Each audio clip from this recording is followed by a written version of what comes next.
Hi, everyone. Thanks for being here tonight for the informational meeting, both here on Zoom. We thought this would be a good opportunity to get in front of you to discuss both the 60th anniversary appeal fund as well as the Family Promise Project. Believe it or not, we're already 2 years into the 3-year campaign, and when we started this, we had no idea how it would go. We really didn't. And I think I speak for the entire church council when I say that we were blown away by the amount of love and support and generosity that was provided for this campaign. So if you're on Zoom, you'll likely be seeing a PowerPoint presentation, which we will also make available after this meeting as well. So just to give at first a recap of where we're at with the 60th anniversary appeal, the original proposed fundraising goal was $1,050,000. The actual pledges that were made came in at just over $750,000. Adjustments to individual spending budgets for the various goals need to be made and prioritized. If all pledged dollars came in and non-pledged giving to the appeal remains as it is at the current pace, we estimate that we could reach $815,000 by the end of the appeal. True of any appeal, the pledges received weekly will change the available dollars, and we cannot predict where the final received donations will culminate. However, I'm very pleased to say that as of right now, we are blessed to be receiving over $630,000 to date. That's huge. That deserves a round of applause. That is amazing. And to help really divide the goals and to sort them and to really prioritize, we divided them into really the themes of this past year, which is embracing our faith, embracing our neighbor, and embracing our future. For embracing our faith, we set 2 primary goals for our appeal: the succession planning of our musical ministries and the reimagining of our fellowship hall area for greater ministry impact. And for more about that, I'll turn it over to Tim Devaney. I should mention, too, I'm Brian Landon, the council president this year. You may not know me. Who is that guy? Who is that guy up there? Thanks, Brian. Okay, so I'm going to go through and talk about the individual areas in particular. So in this area, for embracing our faith, we had a goal of $300,000 that we were looking to raise to cover the costs of those particular areas here. We had our contemporary music director as well as the fellowship hall remodel. Each of those had a proposed budget of approximately $150,000 each. We've adjusted the budget for each of them slightly. The contemporary music director, we adjusted that to $127,500. We also adjusted the fellowship hall remodel to the same thing. There's 2 ads that we've added into both of these that really we think will support and continue to support our worship and music, and primarily it'll help us continue to support what we're doing online, but it will also be a benefit in the church itself. So we're also looking at spending $22,500 on an additional screen and some monitors and some video switching that we need to do. And then the additional costs that we'll have in terms of the windows up above here, and once they get completed, then we'll be able to install some additional lighting in here that will help us so it doesn't look like I'm looking into this bright light and being interrogated all the time. So that's the intent of those ads or adjustments to those areas. You can see on the slide that what we've spent so far from the appeal and what the remaining budget will be in these areas. Now, obviously, if we don't spend as much as what we budget, and we may not spend that much on the contemporary music director, and I don't mean that negatively towards Jason, I just mean that it may not come all out of the fund, out of the mission appeal fund. Some of that will get built back into our regular budget. So that amount, the 94,000, could actually be a little less than that. Same thing with the fellowship hall remodel. We really have to take a look at the design and what makes sense to do in the fellowship hall in light of, everything that's happened over the last year to 15 months, and especially as we think about our next topic being the ELC and Family Promise and what that may bring. So let's jump into the next topic then, our next area of focus. All right, the next section is embracing our neighbor. Again, we began with a pledge of just over $750,000 as the campaign began, and at that time, the council adjusted our 10% tithe of appeal funds to reflect the adjusted pledged amounts. So then the plan was $75,000 over 3 years to 5 mission partners, or $25,000 a year with $5,000 to each of those partners. Next year, when we have come nearly to the end of the appeal, the final mission partner checks will reflect 10% of the actual receipts of the appeal, higher or lower than initially projected. So again, if we were to get closer to that $815,000 that we're projecting right now, the mission partners would end up with more than the $5,000 that were currently planned. And turn it back over to Tim for the rest. Sure. So when we look at, our goal in this area was $100,000. We were tithing 10%. So when we adjusted down our budget, as Brian said, it brought it down to the $75,000 mark. So we had hoped to be able to give $20,000 to each of those partners. Now we're looking at being able to give $15,000, but it could be slightly more, could be slightly less, depending upon where we come out with the total appeal amount.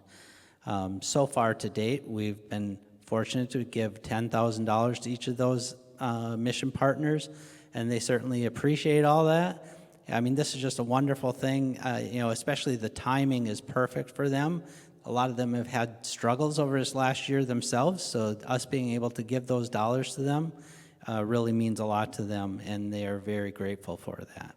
So we're sitting right now with a remaining budget of about $5,000 to each of them, but we're hopeful that it can actually be more. We can maybe not approach the $20,000 if we can. That's great, but if we can't, anything over the $5,000 I think would be wonderful.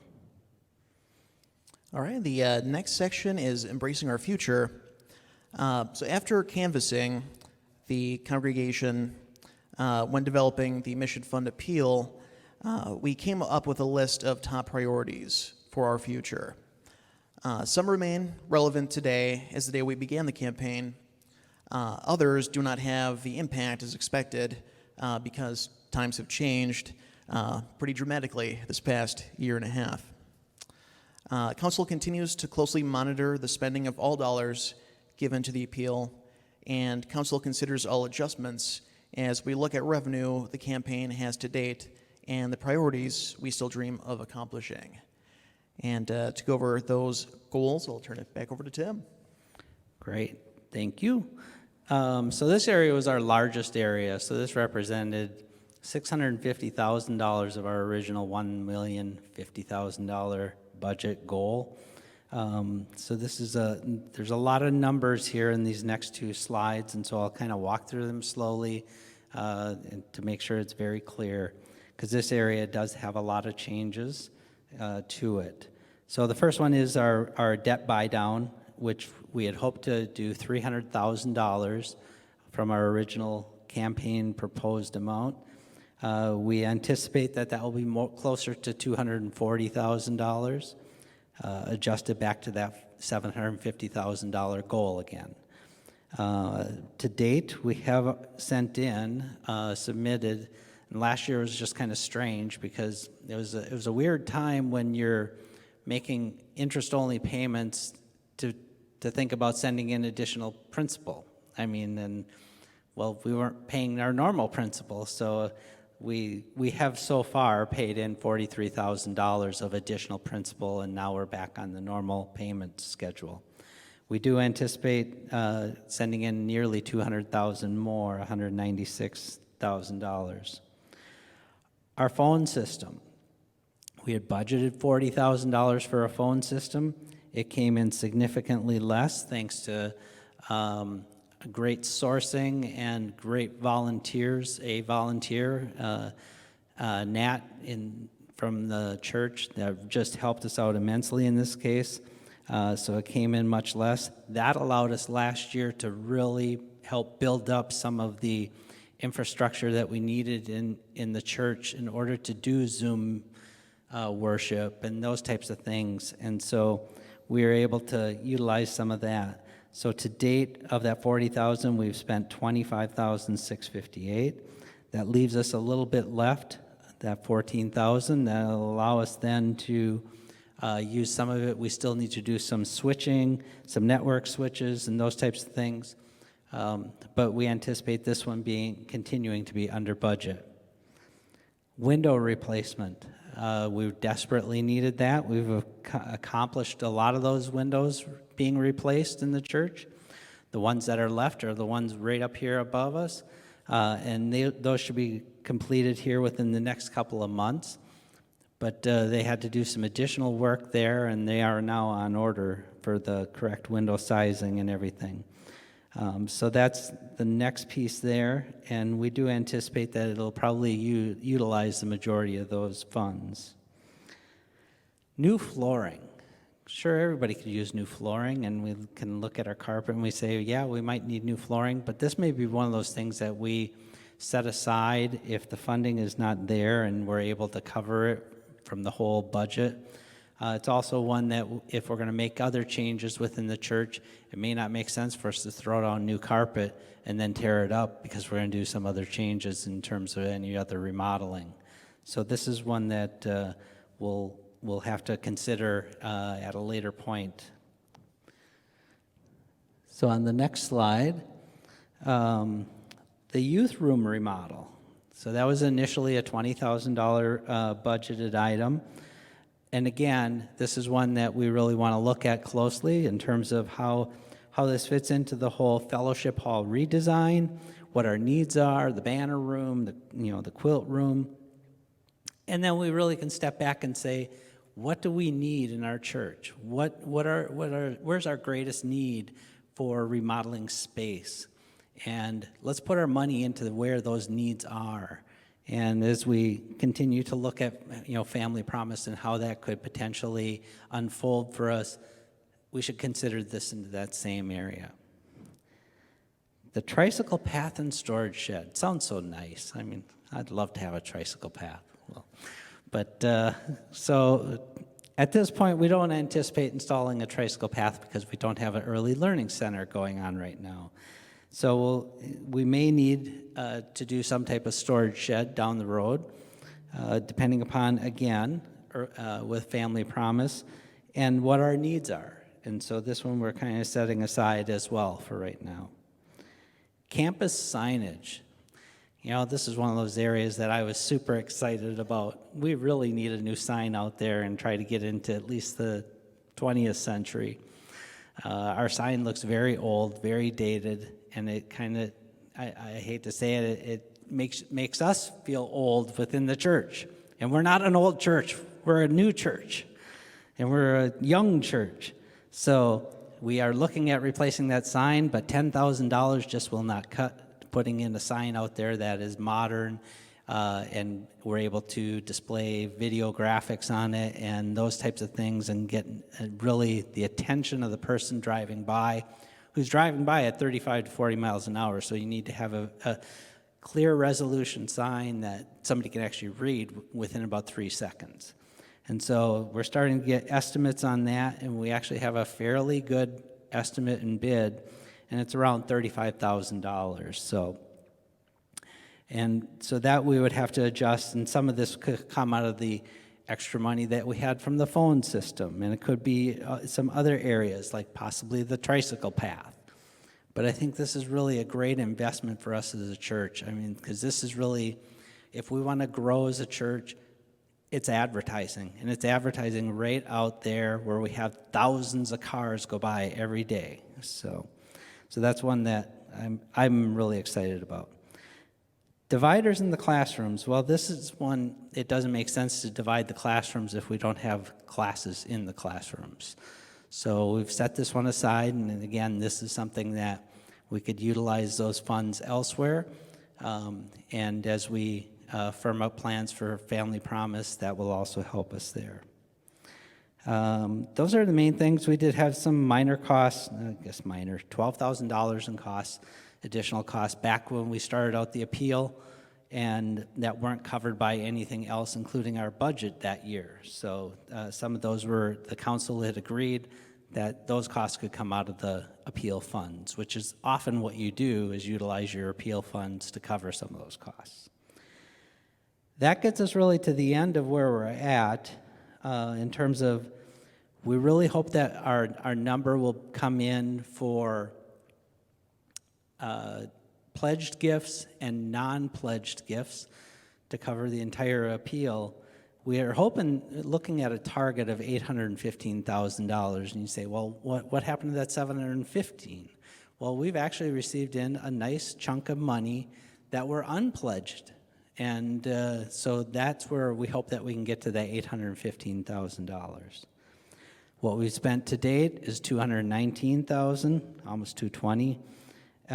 And again, we've received almost $635,000. So thank you all so much for your gifts. If I can take 2 seconds more, all right, it's going to be a couple more than that.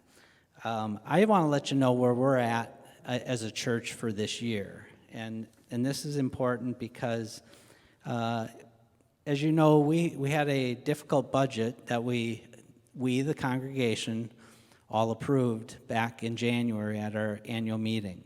It wasn't a balanced budget, and it couldn't be a balanced budget because we didn't know when we'd be coming back into church, and if we had to balance it, we would have been cutting staff. We didn't want to do that. We want to have faith in our budget and faith in our giving, but right now, we are way behind in our giving.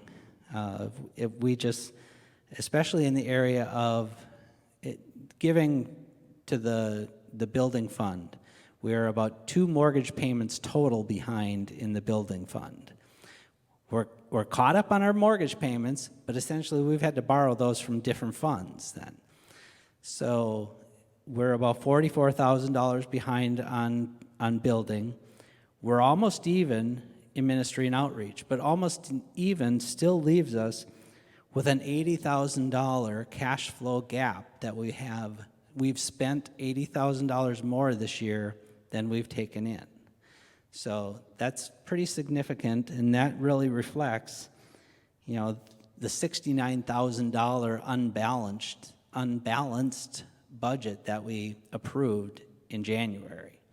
So unfortunately, the reality of our unbalanced budget is coming to fruition here, and we really need your help. So anything you can do to help us catch up, we greatly appreciate it.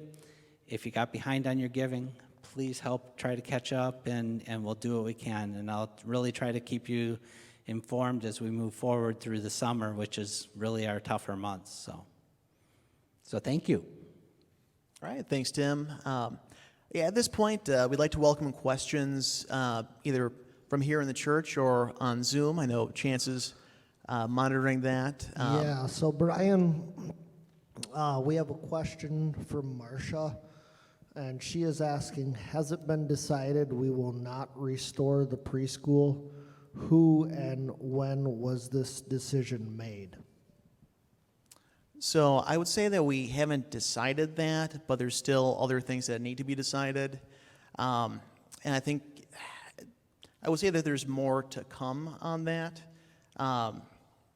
So a number of the other projects that are occurring right now, including potentially Family Promise, could impact that decision. So we're waiting to see how things settle down with that. Anything else you would add, Tim? who decided, it was the council that made that decision when we brought forward a recommendation to close the ELC at the end of December.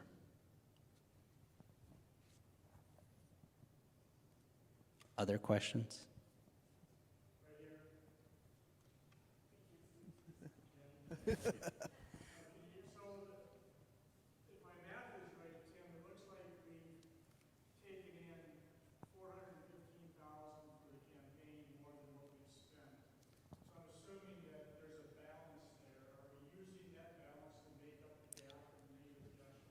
You are correct, Mark. So Mark's question, for those that couldn't hear, we have taken in more than we've spent on the appeal, and so what are we doing with those extra funds? If we use them at all, and I'll use the word borrow, and that's what we do. We borrow from ourselves to cover our normal expenses in terms of, instead of actually utilizing a line of credit, which we have, we'd rather borrow from ourselves than pay ourselves not pay interest to somebody else. We'll forego a small amount of interest out of a money market fund where those other funds are sitting. So, yes, that is correct. Other questions? The daycare thing was not making any money. So last year, the ELC lost over $100,000. And the only thing that allowed it to keep going to the extent that we did was we utilized some of the PPP funds that we received to help cover the majority of that gap. The remaining part of that gap was covered by the church. I'm sorry? The prior year, the ELC lost money. The prior year, the year before that, so in 2019, in 2018, it was about a break even, if I recall correctly. Maybe a slight profit. But what had happened was, it was just a business model that was not going to be sustainable, especially in the COVID environment that we were in. And the reduced class sizes, the additional PPE.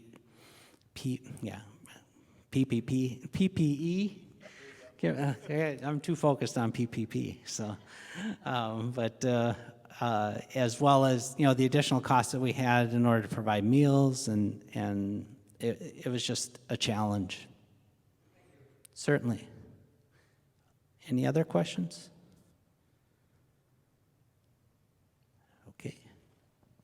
All right, well, thanks everyone. Certainly if more questions come up after this, feel free to email or call anyone in the council. We're happy to discuss.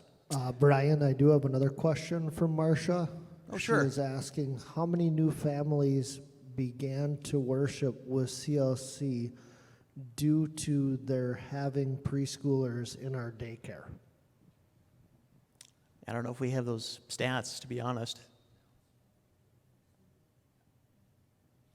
Sorry, I wish I had a better answer. I just don't.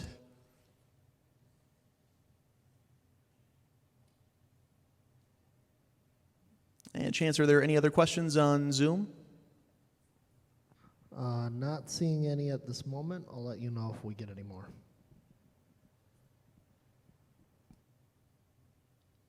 All right, again, if any more do come in, but please let us know and we'll be happy to discuss further. But now at this point, I'll turn it over to Richard and Dick to discuss Family Promise. Well, good evening. I'm Richard Johnson, one of the co-chairs for the Family Promise project. Dick Lupsuck is the other co-chair. What I'll do is probably give you a little history that brings us up to date, and then Dick will talk more specifically about the kind of project that's being looked at in the Early Learning Center. If you recall, back in 2019 is when Family Promise began to think about a different model for providing its services. The model it had used up to then was rotation of families through churches a week at a time. At that time, they began to look at what was called a guest house or static site model. This was a model that already existed in some other places around the country. They entered into conversation with Christ Lutheran about the possibility of building a guest house on the Christ Lutheran campus. This was late 2019 into 2020, and so we began to explore that. The concept is that there would be a building with a 5,000 square foot footprint. It could be built either north of the existing church building or perhaps south. And then people would just stay there, and they would be served by churches coming to the facility rather than rotating families from church to church. So through 2020, we began to explore that project. There were informational meetings for the congregation in July and August talking about this project, and then there was a congregational vote that supported the project, and that occurred in September. The process after that was then to go to the Blaine City Council in a workshop setting and talk about this idea and this concept. The Blaine City Council was supportive of the concept, and the reason that we went to the city is that in order to do this, it will require a rezoning of the property to allow this kind of use. So ultimately, that would have to be a decision that the City Council would have to make. As part of the process in front of the City Council, as they looked at the project and expressed their support, they asked for us to put together more detailed drawings to bring back to them again in another workshop setting before we entered into the formal process of applying for rezoning. So that was kind of where we were in the fall of 2020. As was already been discussed, the Early Learning Center closed in December, and at that time an idea emerged about, well, is that a space that could be repurposed to serve Family Promise's needs rather than building a separate building somewhere else on the campus? So we have spent time this spring exploring that and seeing whether that will work. Now, if that process does work, what we would then have to do is go back to the City Council with some plans in a workshop setting. We would have to make formal application to the Planning Commission. There would then be a neighborhood meeting before the Planning Commission would decide and make a decision about this rezoning request, and then there would be a recommendation to the City Council. So we are now at the place of looking at how this project could possibly work within the Early Learning Center. So I'll ask Dick to explore that in more detail. You know, the project is very complex. We've never done this before, leased out or rented out a part of our building. We've never done an agreement that describes how that's going to work, who's responsible for what, who's going to pay for what portion of the cost that it takes to operate and maintain a facility. Lots and lots of questions.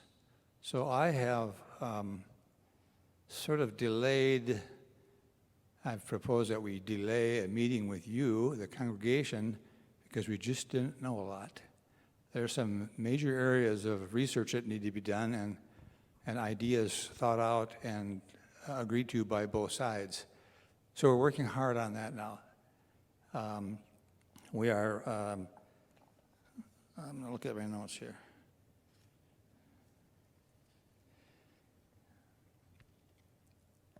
Well, one of the things that I suggested early on was that we hire an attorney and that they hire an attorney, two separate people, to work out the wording of the lease and to help us negotiate with each other. And so that has been done. We have hired an attorney for us. They've hired an attorney for them. And each attorney is asking for a document that describes what is it that you're doing, what exactly is the Family Promise program, how exactly are they going to use those rooms, when is all this going to happen? And so those are a lot of questions. In the meantime, that led us to ask, we encourage Family Promise to get an architect on board, and they did that. Now they have an architect on board, very experienced person, who's done projects similar to this. And he started out by, asking a lot of questions first. And then after some time, he created a floor plan for the whole area. It's about 8,400 square feet, the Early Learning Center. And when we worked on the project outside the building, the 10,000 square feet that Richard talked about, 5,000 on 2 floors, I was asking Family Promise, well, what's in the building? What do you do there? How many people work there?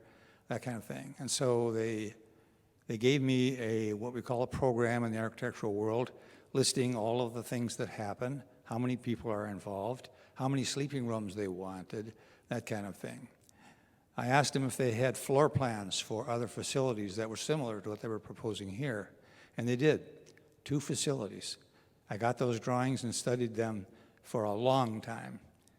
I wrote my own program of how many offices they needed, how many sleeping rooms, storage rooms, kitchen, pantry, day rooms for the people that live there to have like a living room to spend time in, noisy kids' rooms, quiet kid areas. There's a lot to this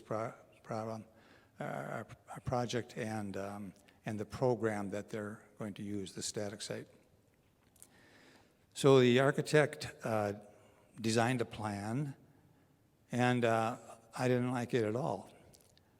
I was told by a lot of you that when you do a remodeling of the preschool area, please keep in mind that we might want to go back to it being a preschool should the conditions be right again in the future. Whether that happens or not, we don't know.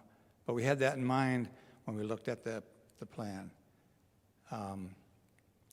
So the reason I didn't like it was, complicated. But the plan did a lot of changes to the building. And as they did those things, those all seemed sort of reasonable to keep in mind the future preschool for Christ Lutheran Church. However, there were things that they did in the plan that I was questioning that related to the occupancy load of the Family Promise facility, which is how many people are in the building at one time, how many doors do we need to get outside and be safe, what's the travel distance from the most far-reaching room to outside where it's safe. Lots of fire safety things and emergency kinds of considerations. And I was concerned about that because I felt that they had taken some of the spaces that would be used for exiting and safe travel through the building in an emergency and used it for different parts of the program. So we talked about that. There's also, so what we need to figure out is, can we take some of the currently required emergency exit space and take it away because the occupant load will be much lower than a preschool, much, much lower. And so maybe we can do something with that. So those are questions I was asking, and they need to work on that. Also, the Family Promise program, building program, calls for all those spaces that I described to you before. And when I looked at the plan, it didn't seem to me that there was enough square footage in there to do all of the things that they wanted. For example, I mentioned a day room, a big, large living room-like space. It wasn't in the plan. The dining area was out in the exit corridors. And so there was, but the architect had some ideas about changing the design because of the much lower occupant load, but I was very concerned about how it was going to actually work. So Richard and I met several times with David Fry, the director of Family Promise, and he has directed the architect to do a new plan and to take into consideration some of the comments that we had.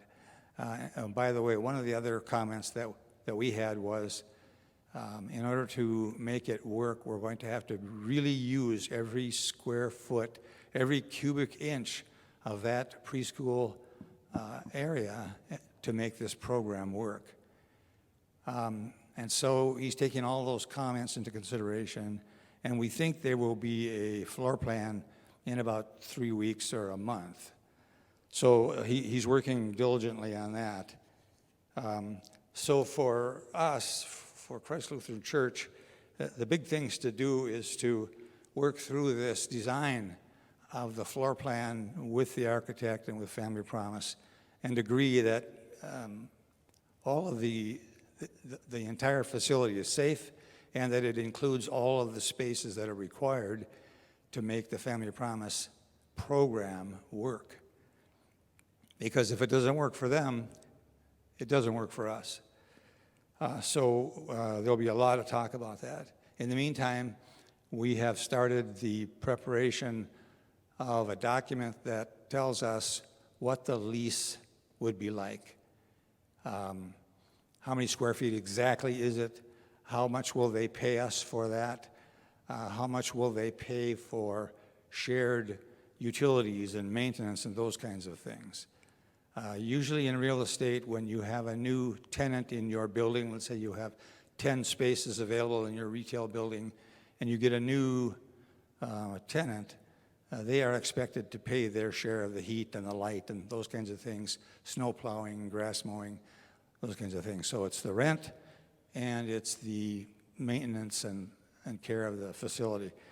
And so we need to figure out what are those things. You know, we don't, going into it, we didn't know that. So we've done a lot of research to try to quantify all these things. A lot of research to quantify the text of what it would say in the lease and what we would be agreeing to. And so we need to do a lot more work on that. And we have preliminary information going to our attorney related to that work, and I'm sure they are too. At the same time, there are other things that we have to consider. You know, once we get down the line to a point where we know this is the floor plan, this works, it's big enough, and maybe with some help from the church here, allowing Family Promise to use other spaces, maybe it would work, or maybe the architect will come up with a plan that's different than what I was imagining. Once we get to that point where we think we've got it, then we have to start preparing that submittal to the city that Richard talked about. They need to be on board. They need to know that what we're doing here meets the engineering and safety requirements of the city of Blaine, and it meets the planning and zoning requirements for putting that kind of a facility in our kind of a facility. And so there's a lot of work to do there. For you, your job is far from over. You are the final say. You have some things to do. So my advice is stay informed. If you don't know something and you're just wondering, call us, call Richard, or call me. This is going to be an open set of information as we move toward an agreement and starting this up. So be informed, because we're going to need you to be informed. There is another kind of a minor of importance issue, and that is if you've walked through the preschool, it is full of equipment, full of furniture. All of their supplies are still there, cleaning supplies, tablets, pens, paper, whatever you can imagine. It is full. We need to start figuring out how we're going to deal with all that stuff. What really wants to happen, if the Family Promise projection is that remodeling of the preschool would start in, let's say, March or April, in the architectural and construction world, that's like the day after tomorrow. There is a lot of work to do between now and then. And that work on that, all those furniture and all the other stuff that's already in there, we need to get on that and figure out what we're gonna do with it. Do we give it away? Do we sell it? Do we put it in somebody's garage?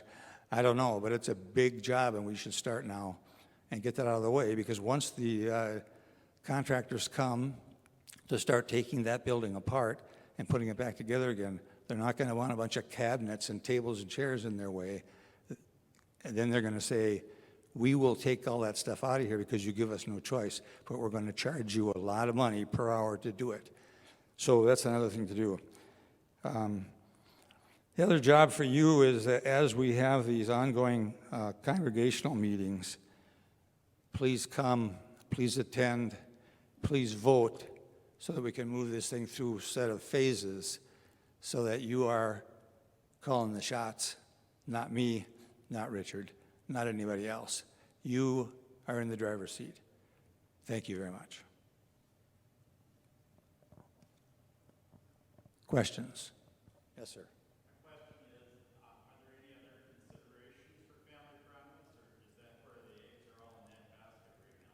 Can you help me? I can't hear. The question was, as I understand it, was there other alternatives for Family Promise? Is that your question? They have explored other alternatives and have not been able to find other spaces. So at this point in time, they are concentrating solely on this site.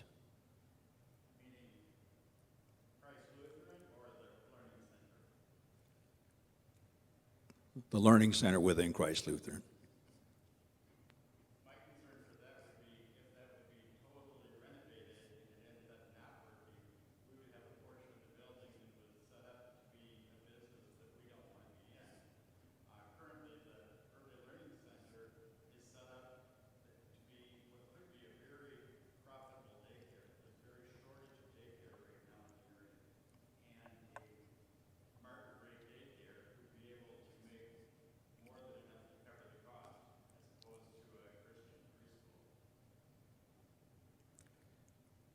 Well, as Dick said, as we proceed here, and if we continue on with Family Promise, one of our goals is in the renovation to ensure that if we wanted to go back into a preschool or early learning center environment, that we could do that.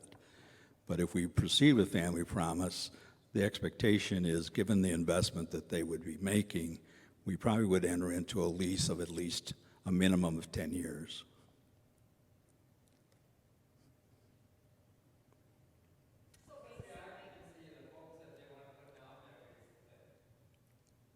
I'm sorry, I didn't answer.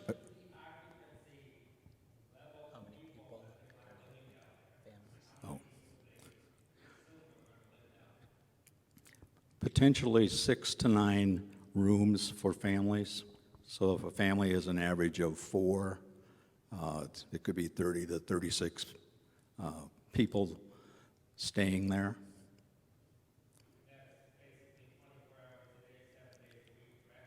As a 24/7 operation, yes.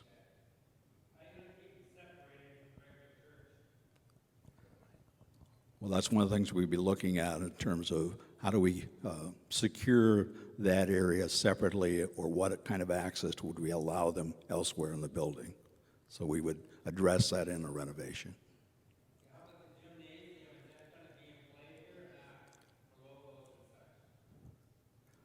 One of the things we've been talking about is perhaps giving them access to the families access to the gymnasium for some period of time, a couple, 3 days a week or something like that. But that has not been firmed up, but it is a concept we have talked about.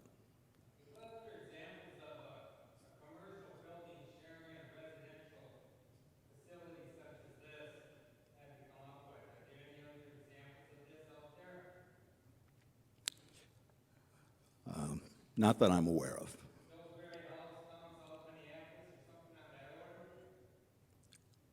Could you repeat that, please? Something like the Pillsbury House down on Lake Street, down South Minneapolis, something on that area you're talking about? I'm not familiar with that. Okay.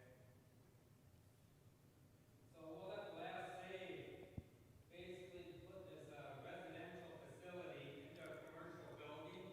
The congregation will have the last say on this. I didn't understand the last what you said.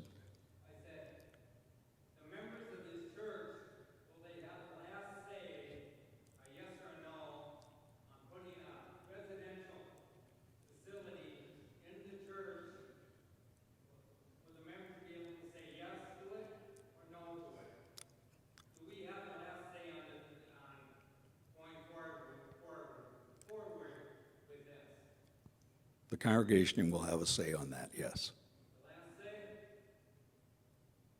I'm sorry? The last thing. Right. And who's paying for the lawyer, the architect, and all this at this point? Family Promise is covering the costs of their architect, their attorney. They'll cover the cost of renovation.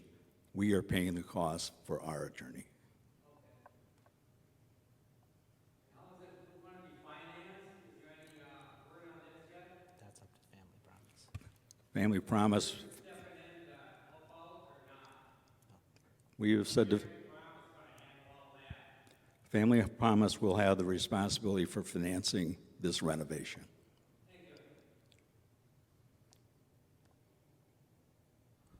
So we have a question on Zoom. Laurel is asking, has there been any consideration in using the ELC rooms for our meeting rooms to conserve costs on reconfiguring the fellowship hall?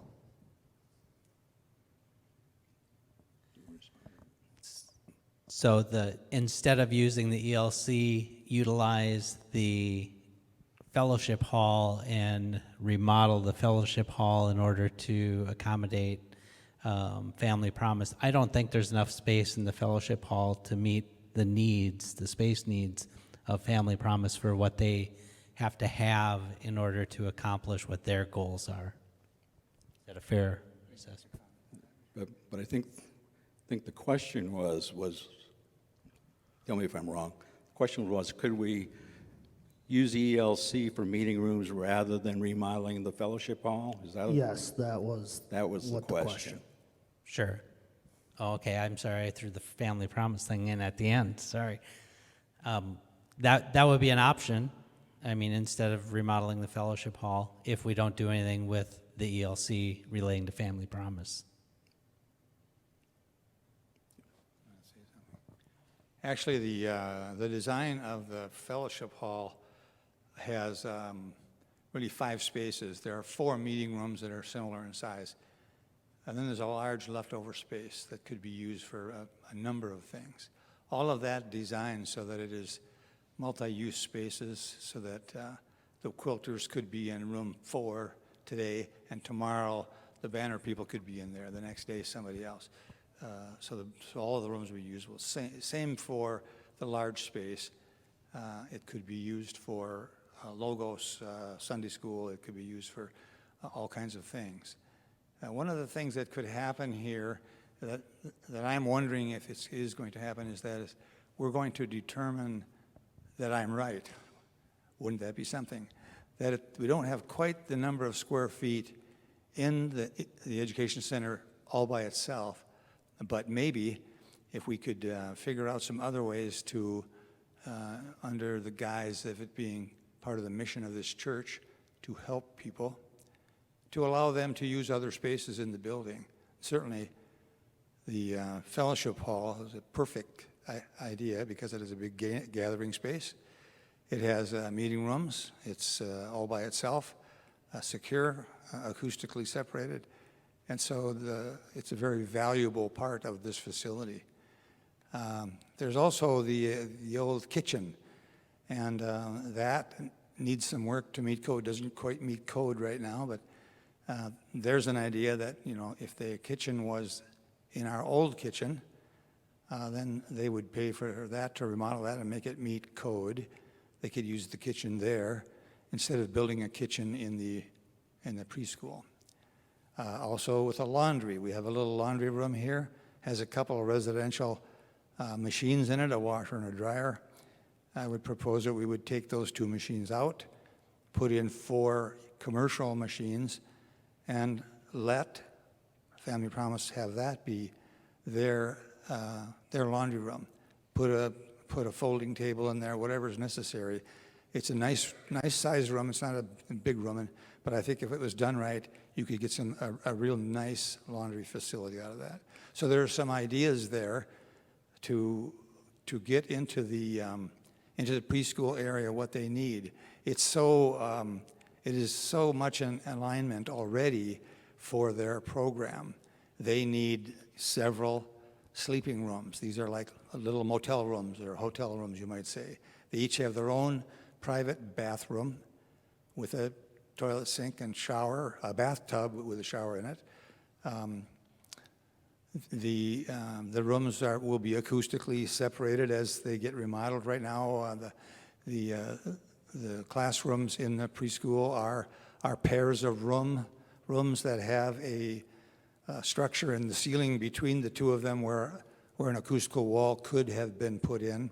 We never put that in. We saved the money for it, and did other things that the church wanted to do, what you wanted to do at the time. But those rooms would be divided. Instead of being double rooms as they are now, they'd be single rooms. And it's almost a seamless change from what's there to what could be the Family Promise sleeping rooms. The change back to a preschool would be fairly straightforward from that use back to a preschool. So that area of our building also has offices. It has a lot of other functional spaces that they need. And so a lot of it shoehorns in there absolutely perfectly. And so I'm hoping that that would be lucky for us so that the building would not be so drastically changed in the future. There's a lot of ideas here to how to make this work. As Richard was talking about, this is a lease with a rent rate, and there's income here. And so it's a really important thing to take a look at, but not be afraid to ask lots and lots of questions. I hope that answers part of what you were talking about. Other questions?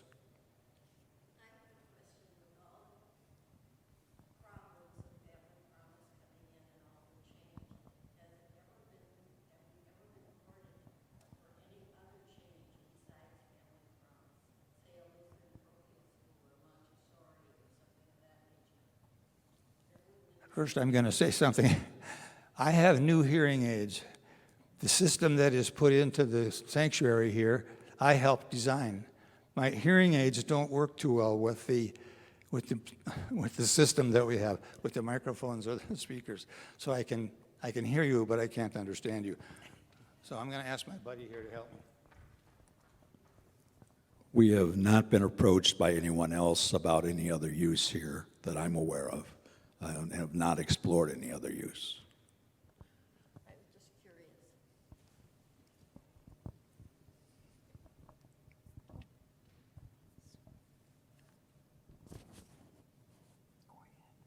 Another question? I have a couple questions. Okay, so we have to go back to the city council workshop, the planning commission, and have a neighborhood meeting. And I know that we will have a congregational vote. Where does the congregational vote fit into that list? Does the congregation vote after we've gone to the city council workshop, planning commission, and neighborhood meeting, or does the congregation vote before we bother, so to speak, the city with this project if the congregation is not in favor? And does the congregation get to vote more than once along the way, or what? The project has always been set up in phases. We went to the congregation and asked them back when if we could go to the city and ask them about this. We had a vote, and the vote passed to go ahead and talk to the city and start that process. Where we are now we've already gone back to the city and said to them, we're not going to do the outdoor building now. We're going to do it within our preschool area, and so they're aware of that. but we still need to do those things that they required. They're waiting for us to put together these floor plans, and they want a floor plan showing how the building works and what exactly happens, exactly in every room. They want to have a site plan. They want to know how it works for cars, how we're going to separate the parking, how it affects the existing landscaping, or the parking count for the church, underground utilities. They want to know that we've done our homework. So by the time we get back to them, they're going to know we really have done our homework. They want to know when we did the building, when we proposed the outside building, they want to know what it was going to look like so that it fit into the community, fit into the church. And they'll want to know that also to see now if we're making changes on the outside of the education center for an entrance that is for Family Promise people. And so there may be some cosmetic changes in a very small part of that building. Each time we go to the city, each time we do one of these phases, we're going to come to the congregation and say, we're ready to do this. We think this is all in line with what is required. Is it okay with you if we take the next step? And this will happen several times until we get to the finish line. You will need to approve the lease, the amount of money that's coming in, the impact of having the people from Family Promise in this building. How is all that going to work? There's going to have to be some attention paid to that before we get to the final floor plan so that we know how all that's going to work. So it's all going to be step by step. The congregation will be with us the whole way. Okay, I have a concern about the original vote back in September of last year when we were voting on whether we would approve a static site here at Christ Lutheran. My concern is that so few members of the congregation even voted on the project. We have roughly, 17,000 members. I don't know how many of them are, pardon me? 1,700, sorry, sorry.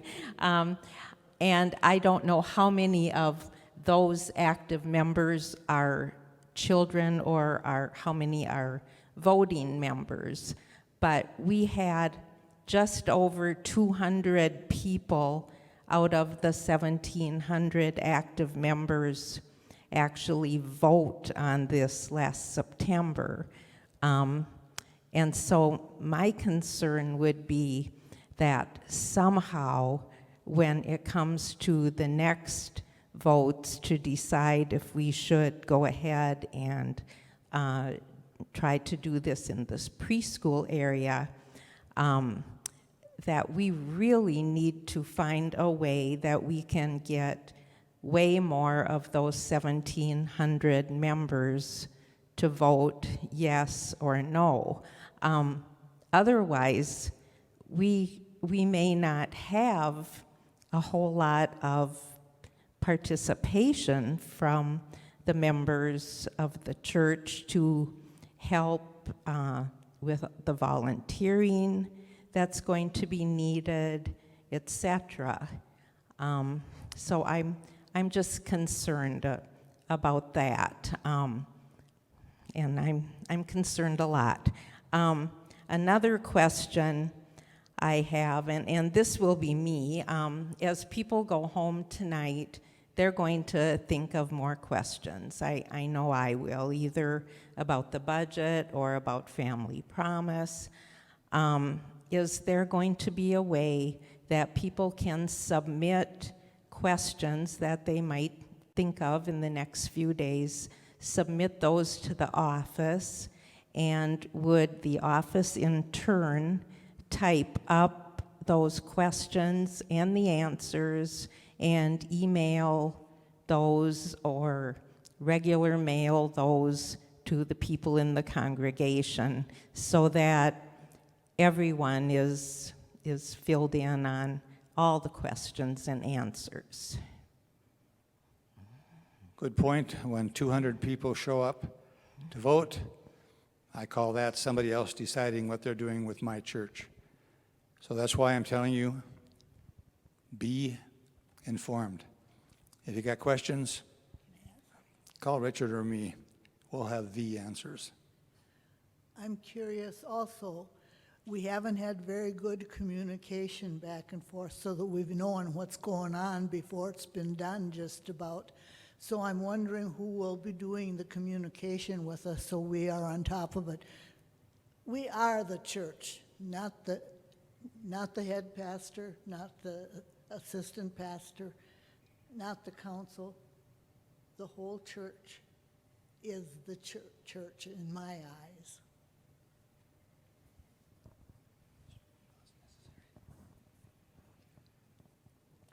Well, we will, as we have in the past, put updates in the newsletter, which are written by us. So we try to keep people posted when there are things happening.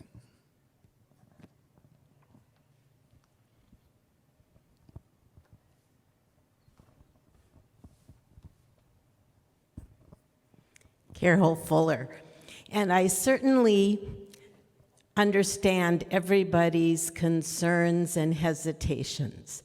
And this is a major change that we are considering. And yet, I would hope that when we leave tonight, we are also thinking of the opportunity that we have to be a solid place for families to deal with homelessness and find the strength to go beyond that. And we are working with children here. I know we are really missing that we will not have the Early Learning Center, but we have families with children who are at some of the lowest places in their lives. And if we can be a place where we can be providing help for those families so that they can go out and find a job and find permanent housing and just have everything that they need to be healthy children, then if we get to be part of that, that is pretty darn exciting to me.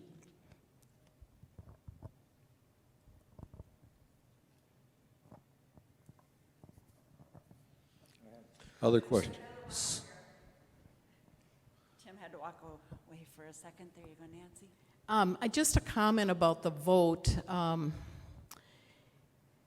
It was not out of line, the numbers that voted for this project to go ahead. When you consider every annual meeting that we have, the number of people that attend and vote on a budget, I think it was a healthy vote. I appreciate the efforts that were made to inform the congregation and invite them. And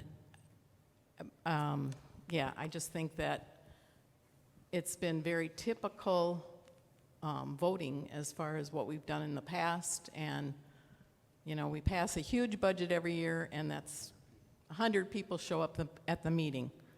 So I think we were in line with our voting. So we have some more questions and comments on Zoom here, and I'm going to just read them all because some of the questions get answered by other people on Zoom. So first of all, Sue Witt says the volunteers will be coming from the 21 churches in the program. So the volunteers that would be needed for Family Promise would also be coming from those 21 other churches in the program. Patty Amundsen says, I am trying to picture the new normal for how our congregation would fit on a full night like Logos used to be.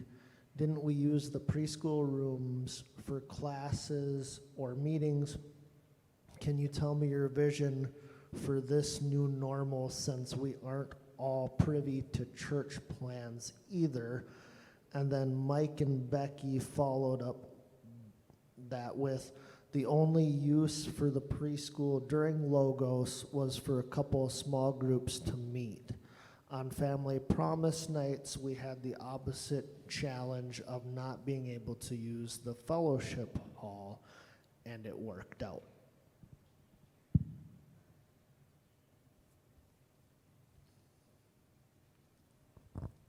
Tim, people cannot hear Chance's comment. None of these people are really hearing what Oh. Chance is saying. Okay. Chance, what you were saying did not come through out here as well, but essentially it was the use of the ELC during logos on those nights, and there were a couple comments about whether it was utilized more, utilized less, and in essence it was utilized somewhat, but at the same time, on nights when we had logos and Family Promise going on, it worked out because, you know, you just move things around in the building. And essentially, it would be the same thing, I think, if we utilized the ELC for Family Promise, we would just have to move things around and utilize the building in different ways. Tried to summarize. Other questions in here?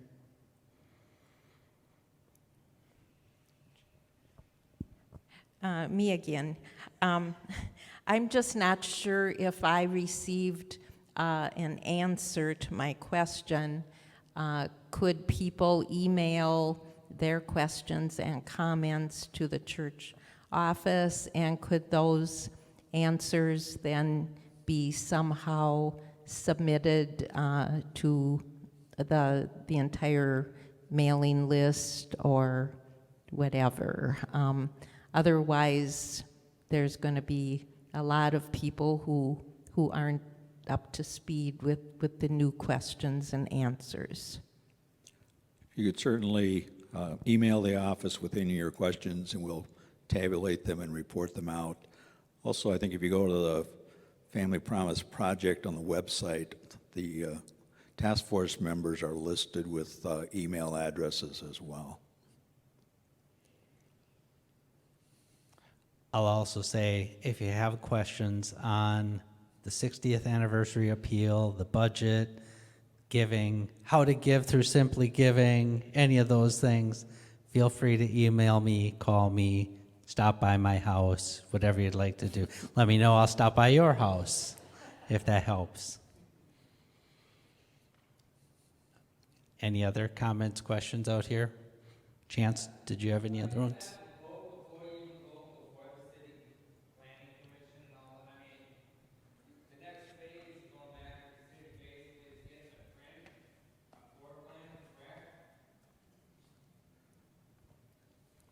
I think we come back to the congregation before we go back to the city, because at that point we'll have a more formalized plan, as well as more of the details of the lease will be available.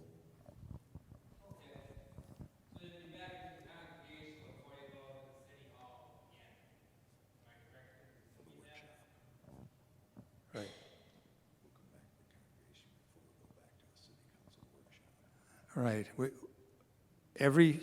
Every step will come to the congregation. When we get a floor plan, we're going to show it to you and explain it to you, so you know exactly what's going to happen. Once we get all of that information together, we will show you the preparation that we have for the city to review. The council, the congregation will already know about it. So you come before us first, before you go to the city with the next step, is what you're saying? You come before us with the floor plan, before you go back to the city to get your okay? Yes, yes. Yes? Okay, thanks. I have a question out here. I think I can yell loud. All right. I think the question is, would we vote then, or would that just be purely informational? Coming back with the floor plan and the possible leases and the possible monies, and not having a final vote till after the city, or would they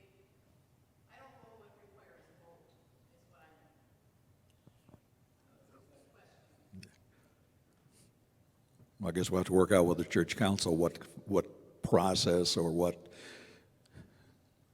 they want us to do.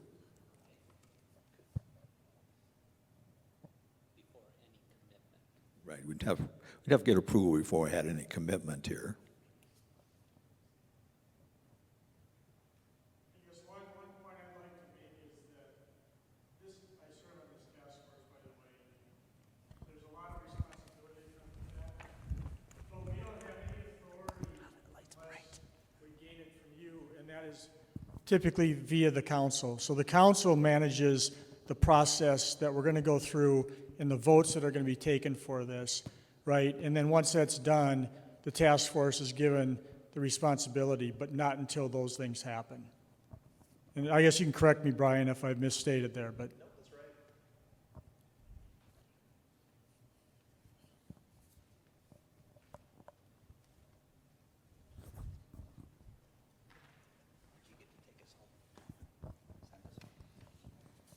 All right, so I'm not seeing any more questions right now, but these were great questions, and we will have more information coming, certainly as far as what the next steps are with the Family Promise Project. And again, we will also keep you informed on the 60th anniversary appeal as well. Again, thank you very much for coming out tonight. Very much appreciated. And again, thank you just for sticking with us through the pandemic and for all of your generosity and support. So thank you very much. Have a good night. You too on Zoom.